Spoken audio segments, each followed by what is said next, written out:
ሰላም ሰላም ውድ የኪድ ዩቲዩብ ቤተሰቦች እንደምን አላችሁ? እኔ እግዚአብሔር የተመሰገነ ይሁን እጅግ በጣም ደህና ነኝ። ዛሬ ደግሞ በጣም ቀላልና ፈጣን በተር ክሬም በቅቤ የሚሰራ ኩኪስ ልሰራ ተዘጋጅቻለሁ። ለተለያዩ አይነት ዝግጅቶች፣ ለልደት፣ ለቤቢ ሻወር፣ ዌዲንግ ሻወር ከኬክ ጋር አንድ ላይ የሚቀርብ እሱን ልሰራ ተዘጋጅቻለሁ። እስከ መጨረሻው አብራችሁኝ ሆኑ። እዚህ ጋር አሁን አንድ ካፕ ቅቤ አዘጋጅቻለሁ። ግማሽ ካፕ ስኳር፣ ቫኒላ ኤክስትራክት፣ 2 ካፕ ዱቄት አዘጋጅቻለሁኝ።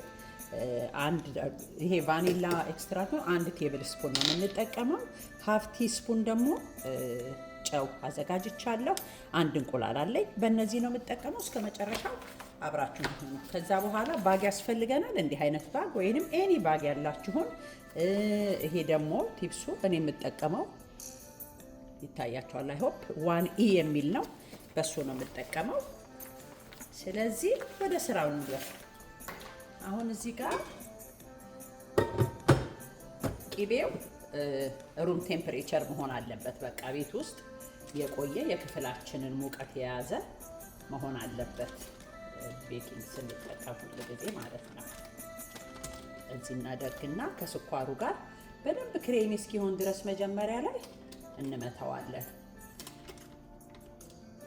የምትጠቀሙትን ዱቄት ሁሉ ጊዜ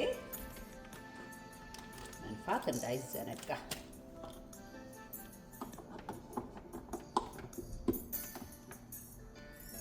እዛ ይኸው ሃፍ ካፕ ስኳር አዘጋጅቻለሁ። አንድ ላይ እናደርግና እንመተዋለን።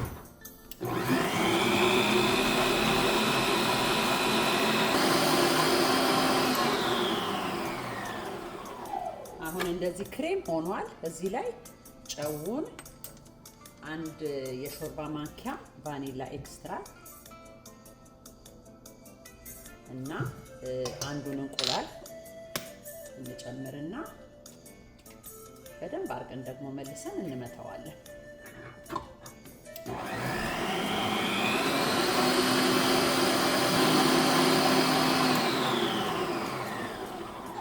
አሁን ቆንጆ ሆኖልናል ቅቤያችን።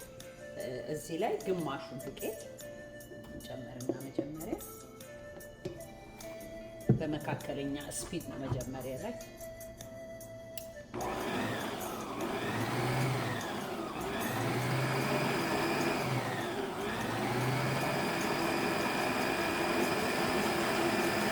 ከዛ በኋላ ያ ከተደባለቀ በኋላ ደግሞ የቀረውን ግማሹን እንጨምርና አንድ ላይ በደንብ ድርቅ እስኪል ድረስ እንመታዋለን። አሁን ይኸውላችሁ ቆንጆ ሆኖ ተመቷል። ከዛ ይሄንን ወደ አዘጋጀነው ባግ ባላችሁ ባግ ብያችኋለሁኝ። ዚፕላክም ይሆናል ባላችሁ ባግ። ይሄም ደግሞ ከሌላችሁ 1M የምትፈልጉትን ቅርጽ ለማስያዝ ኩኪሱን እንደሱ ማድረግ ትችላላችሁ። ይኸውላችሁ ይሄ ቅርጹ የሚሰጠው እንዲህ አይነት ነው። በእንዲህ አይነት መልኩ በቀላሉ በቤታችሁ መስራት ትችላላችሁ። በጣም ፈጣንና እንዳያችሁት እንግዲህ 30 ደቂቃ እንኳን አይሞላም። በእውነት በጣም ፈጣንና ቀላል ለተለያየ ዝግጅት በእንዲህ አይነት መልኩ ማዘጋጀት ትችላላችሁ። ቲፕሱን በቀየራችሁት ቁጥር ያው ዲዛይኑን መቀያየር ትችላላችሁ።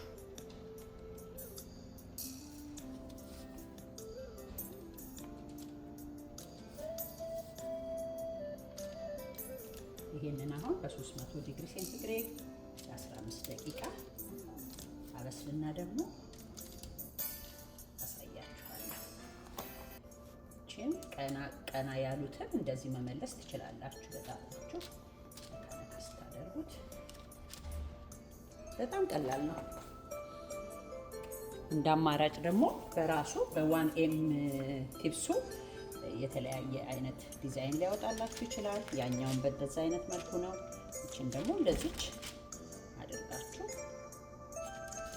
እነዚህ ላይ ከፈለጋችሁ ከረሜላ አናታቸው ላይ ቁጭ ማድረግ ትችላላችሁ።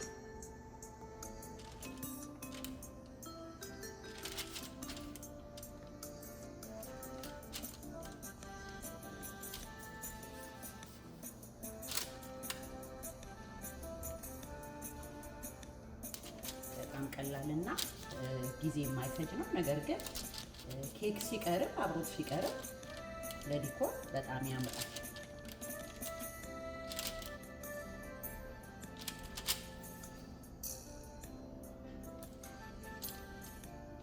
ታጠቃቁትም ችግር የለውም። ብዙ እንደሌላ ኩኪ በተርከ ኩኪ እንትን ስለማይ ንፍት ስለማያደርገው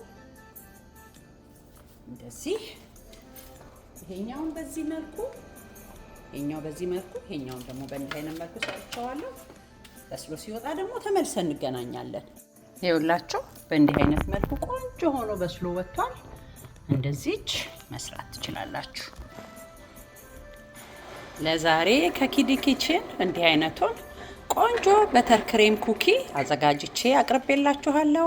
በሚቀጥለው በሌላ ቪዲዮ እስክንገናኝ ድረስ በያላችሁበት ሰላም ለእናንተ ይሁን። ለእኔ ቻናል አዲስ የሆናችሁ ሰብስክራይብ በማድረግ ቤተሰብ እንድትሆኑ፣ ሁሌ ደግሞ የምልከው ኖቲፊኬሽን እንዲደርሳችሁ የደውሏን ምልክት እንድትጫኑ በትህትና ጠይቃለሁ። አብሮነታችሁን ለምታሳዩኝ ሁሉ ግን እግዚአብሔር ያክብርልኝ። በጣም አመሰግናለሁ። ሰላም ለእናንተ ይሁን።